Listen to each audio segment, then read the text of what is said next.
I was never the religious type. I grew up Buddhist by tradition, not by faith. Airplanes, speed, discipline, that's what I believed in. Total control. No room for the invisible. But on that flight, at 35,000 feet altitude, something happened. Something that not even the best aviation manuals could predict. I saw death face to face, and beside it, I saw a man praying with a peace that silently tore through my soul. That day, I didn't descend from the sky as the same man, and perhaps you'll understand why. My name is Captain Chen Wei. I'm 55 years old, and I've been an aviation commander for over 3 decades. I was born in Penang, Malaysia, in a Chinese Buddhist family. I was always skeptical, respectful of others' faith, but empty inside. Empty, yes, but functional. Before continuing with my testimony, write in the comments where you're watching from. I want to know to which country this testimony of mine is reaching. It was Tuesday morning, March 15th, at Kuala Lumpur International Airport. The sky was crystal clear, passengers were boarding smoothly, and our Boeing 777 was scheduled for a routine 3-hour flight to Bangkok. I had flown this route over 200 times in my career. It was as familiar as driving to the grocery store. Beside me sat Captain Omar Hassan, my co-pilot for the past 18 months. A quiet man in his early 40s, methodical with his pre-flight checks, never one for small talk. What I knew about him could fit on a business card. Malaysian-born, engineering background, impeccable safety record. What I didn't know was that he was a devout Muslim who prayed 5 times daily and had memorized half the Quran. That morning, something felt different about Omar's demeanor. Not nervous, he was too experienced for pre-flight jitters, more like anticipatory. During our routine systems check, I caught him briefly closing his eyes and moving his lips silently. I assumed it was his way of concentrating, maybe running through emergency procedures mentally. "Beautiful morning for flying," I commented, trying to break the unusual silence. He nodded, gazing out at the tarmac where ground crews were finishing their final inspections. "Subhanallah," he murmured. "Praise be to God. Every takeoff reminds us how small we are in Allah's creation." I dismissed it as philosophical rambling. In 33 years of flying, I'd learned that some pilots get contemplative before flights. My own ritual was purely technical. Double-check instruments, review weather reports, calculate fuel consumption. No room for spirituality in a cockpit full of gauges and computers. As we taxied toward runway 32R, I felt that familiar surge of professional satisfaction. Everything was proceeding according to protocol. Our 247 passengers were settled, cabin crew had completed safety demonstrations, and air traffic control had cleared us for takeoff. The engines spooled up with their characteristic whine, and we began our roll. At rotation speed, we lifted smoothly into the Malaysian morning sky. Below us, Kuala Lumpur sprawled in geometric patterns of highways and buildings, the Petronas Towers catching sunlight like twin needles threading through urban fabric. Just another routine flight, I thought. How wrong I was. At 18,000 feet, climbing steadily through scattered clouds toward our cruising altitude, the first anomaly appeared. A subtle vibration in the starboard engine. Barely perceptible, but definitely outside normal parameters.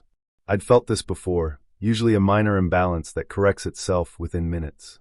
Getting some slight vibration on engine 2, I reported to Omar, adjusting thrusts slightly to compensate. He nodded, eyes scanning his instruments with practiced efficiency. Confirmed. Oil pressure is climbing, but still within acceptable range. But within 90 seconds, what started as a minor irritation became serious concern. The vibration intensified, accompanied by fluctuating exhaust gas temperatures that made no meteorological sense. Warning lights began illuminating like Christmas decorations. First amber cautions, then the red warnings that every pilot dreads. "Engine 2 is showing multiple anomalies," Omar reported, his voice steady but alert. "Recommend we level off and run diagnostics." I was already beginning that process, requesting altitude hold from air traffic control while we investigated what was rapidly becoming a significant problem. Then the port engine joined the malfunction symphony. Oil pressure dropping, vibration levels spiking beyond safe limits, fuel flow irregularities that defied every troubleshooting protocol I'd memorized. In 3 decades of flying, I'd handled single-engine problems before, but never simultaneous issues with both power plants. Kuala Lumpur Control, Malaysian 447 requesting priority handling. I transmitted, trying to keep professional calm in my voice. "We're experiencing dual engine anomalies and may require emergency vectors." The next 60 seconds unfolded like a nightmare in slow motion. Both engines began producing sounds that no turbofan should ever make. Irregular surging, metal-on-metal grinding, the kind of mechanical death rattles that announce catastrophic failure. Warning alarms filled the cockpit with urgent electronic screaming. At 22,000 feet, both engines died simultaneously. The sudden silence was more terrifying than any sound. Where moments before we'd been surrounded by the reassuring roar of 70,000 pounds of thrust, now there was only the whistle of wind over wings and the frantic beeping of emergency systems. Our 200-ton aircraft had become the world's most expensive glider, carrying 249 souls toward Earth at a rate that mathematics could calculate with horrible precision. I immediately began emergency restart procedures, my hands flying across control panels with muscle memory developed through thousands of hours and hundreds of simulator sessions. But as I fought to regain power, I noticed something that would haunt me forever. Omar had closed his eyes and begun to pray. "Omar!" I shouted, kneading his hands on the controls, his mind focused on our rapidly deteriorating situation. We were at 22,000 feet with zero engine power, 247 passengers depending on our expertise, and my co-pilot appeared to have entered some kind of meditative trance. But when he opened his eyes, what I saw wasn't panic or resignation. It was the most profound calm I'd ever witnessed during a crisis. His hands moved efficiently across emergency checklists, executing every required procedure with mechanical precision, but his lips continued moving in silent Arabic phrases I couldn't understand. "Allah is in control," he said quietly, his voice cutting through the cacophony of warning alarms and urgent radio transmissions from air traffic control. "We do our part, then we trust in his wisdom." In 33 years of aviation, I'd never wanted to shake someone so badly. We had perhaps 12 minutes of glide time before forced landing became unavoidable, or worse. Every second counted. Every decision mattered. And here was my co-pilot discussing divine intervention, while our aircraft fell like a stone. Yet something about his demeanor stopped me from exploding in anger. While I worked frantically through restart sequences, adjusting fuel mixtures, attempting multiple ignition cycles, trying every technical solution our training had provided, Omar remained perfectly composed. He completed his emergency duties flawlessly, but supplemented them with something I'd never seen in any cockpit. "La hawla wa la quwwata illa billah," I heard him whisper during a brief pause in radio communications. "There is no power except with Allah." The juxtaposition was surreal.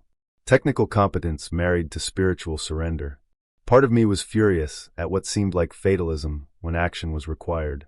Another part was strangely envious of his peace. Here I was, the experienced captain fighting panic and desperation, while my younger co-pilot radiated an almost supernatural tranquility. "Ya Allah," he continued softly, "protect these innocent souls. Ya Rahman, Ya Rahim, grant us your mercy." Then he looked directly at me with eyes that held no fear, only trust. "Captain, we've done everything we can do. Now we place our trust in the one who controls all things." At 16,000 feet, with all restart attempts failed and emergency landing protocols initiated, those words would echo in my mind for months. We've done everything we can do. Had we? Or was there something beyond technical procedures that I'd never considered? The cabin behind us had erupted into chaos. Passengers were screaming, some fainting, others instinctively turning to prayer in whatever tradition they knew. Christians crossed themselves, Hindus chanted mantras, Muslims recited Quranic verses, Buddhists fingered prayer beads with desperate fingers. The aircraft had become a flying cathedral of desperate faith, and I was the only one still believing solely in mechanical solutions. At 14,000 feet, I was preparing to declare our final emergency status when the impossible happened. The starboard engine coughed once, like a giant clearing its throat, then roared back to life with full power. Not a gradual restart, not the result of any procedure I'd initiated. It simply ignited as if someone had flipped a cosmic switch. Before my engineering mind could process this impossibility, the port engine followed suit. Both engines, which had been completely dead for nearly 8 minutes, were suddenly generating full thrust, operating as smoothly as if nothing had ever malfunctioned. Every gauge returned to normal parameters. Every warning light disappeared. The aircraft climbed back toward proper altitude with textbook precision. "Malaysian 447, we show both your engines back online," came the confused voice from air traffic control. "Please confirm your status and intentions." I stared at the instrument panel, then at Omar, who who was calmly managing post-emergency procedures with the same serene expression he'd maintained throughout our crisis. "Alhamdulillahi Rabbil Alameen," he said softly.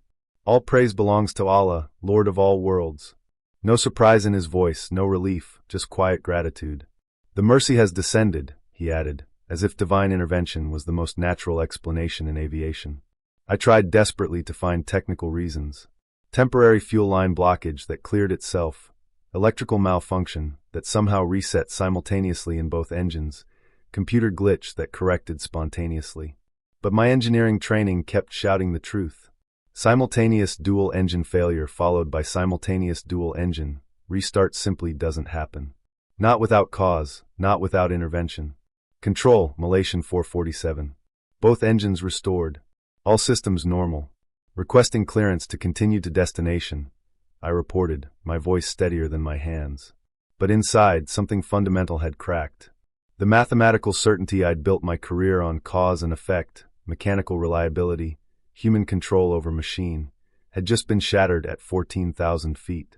As we stabilized at cruising altitude, Omar continued his post-incident checks with professional calm. But I caught him whispering one more phrase, "La ilaha illa Allah." There is no God but Allah. And for the first time in my life, those words didn't sound like superstition. They sounded like possibility. We completed the flight to Bangkok without further incident. But I couldn't shake what had occurred.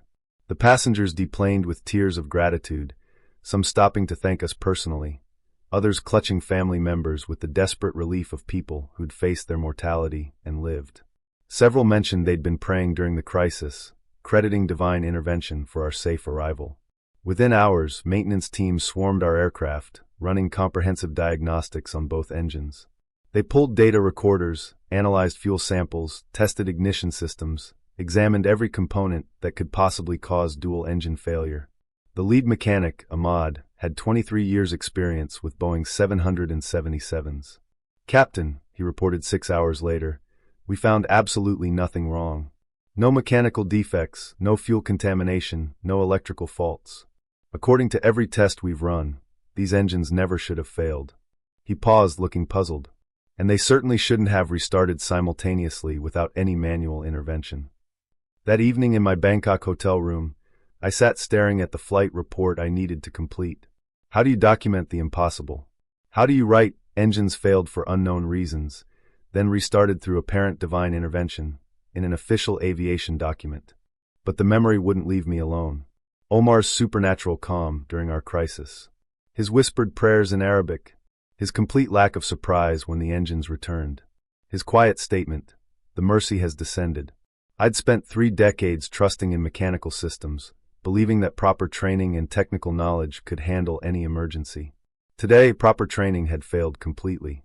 Technical knowledge had offered no solutions. Yet we'd survived through something beyond both. For the first time in my adult life, I felt spiritually naked, competent in professional matters, but completely ignorant about forces that might exist beyond hydraulics and electronics. The boy raised Buddhist by family tradition, the man who'd lived secular by personal choice, the pilot who trusted only in mechanical systems, all those identities suddenly felt incomplete. Something had saved us at 14,000 feet. The question that haunted me was, what? That evening, I found myself knocking on Omar's hotel room door. I needed answers, needed to understand what I'd witnessed, needed to reconcile the impossible with everything I thought I knew about reality. He opened the door without surprise, as if he'd been expecting my visit. "Come in, Captain," he said with genuine warmth. "I thought you might have questions. Why did you pray instead of focusing entirely on emergency procedures?" I asked, trying to keep accusation out of my voice. The question had been burning in me for hours. He smiled, not condescendingly, but with patient understanding. "I did focus on emergency procedures. I completed every checklist item, every protocol our training required. But I also did something else. I asked the one who controls all things to intervene in our situation." He reached for a small, well-worn book on his bedside table, the Quran, with careful annotations in the margins and verses highlighted in different colors. "Captain, in our holy book, Allah says, 'And whoever relies upon Allah, then he is sufficient for him. Indeed, Allah will accomplish his purpose.'" The logic was unsettling. He hadn't abandoned his professional duties. He'd supplemented them with something I didn't understand. "But how do you know?" I pressed. How do you know there's actually something there listening, responding to prayers? Omar's answer would replay in my mind for weeks. How do you know your flight instruments are accurate? Because they've proven reliable through repeated experience, correct? Faith operates similarly. It's tested through experience, validated through answered prayers, strengthened through witnessed miracles. Today, you witnessed one. He opened the Quran to a marked page. Here Allah says, "We will show them our signs in the horizons and in themselves until it becomes clear that it is the truth." Perhaps what happened today was a sign for you, Captain. But I'm not even Muslim, I protested. I was raised Buddhist. I don't know anything about Islam. Allah's mercy isn't limited by our background or current beliefs, Omar replied gently. He guides whom he wills, when he wills, how he wills. Sometimes through gradual learning, sometimes through dramatic signs like what occurred today. I spent 2 hours in his room that night, asking questions I'd never thought to ask, listening to explanations that challenged every assumption I'd held about life, death, purpose, and the nature of reality itself. When I finally returned to my room, I carried something I'd never possessed before, genuine curiosity about the spiritual dimension of existence. And for the first time in 55 years, I wondered if the emptiness I'd always felt inside might actually be hunger for something I'd never allowed myself to taste. For weeks afterward, I continued flying the same routes with the same professional competence. But something fundamental had shifted inside me. The sky was no longer just aerodynamic space governed by physics. It had become a question mark pointing toward possibilities I'd never considered. Unable to quiet my growing curiosity, I did something completely out of character during a layover in Kuala Lumpur. I visited a mosque. Secretly, almost ashamed of my interest, I slipped into Masjid Jamek during the evening prayer. I sat in the back corner, watching dozens of men prostrate in perfect unison, listening to Quranic recitations in Arabic that I couldn't understand, but somehow found deeply moving. Afterward, I approached the Imam. Sheikh Abdullah was a gentle man with knowing eyes, someone who seemed unsurprised by my questions. I told him about the flight, about Omar's calm, about the impossible engine restart. I expected him to immediately claim divine credit, to pressure me toward conversion, to overwhelm me with theological arguments. Instead, he simply asked, "What did you feel in that moment when the engines returned?" The question caught me off guard. "Relief," I answered automatically. "Gratitude," he nodded thoughtfully. "Gratitude to whom?" he asked softly. That simple question followed me everywhere. Into my cockpit, into my dreams, into quiet moments when I thought no one was watching. Gratitude to whom? To chance? To physics? To Boeing engineers? Or to something I'd been too proud to acknowledge?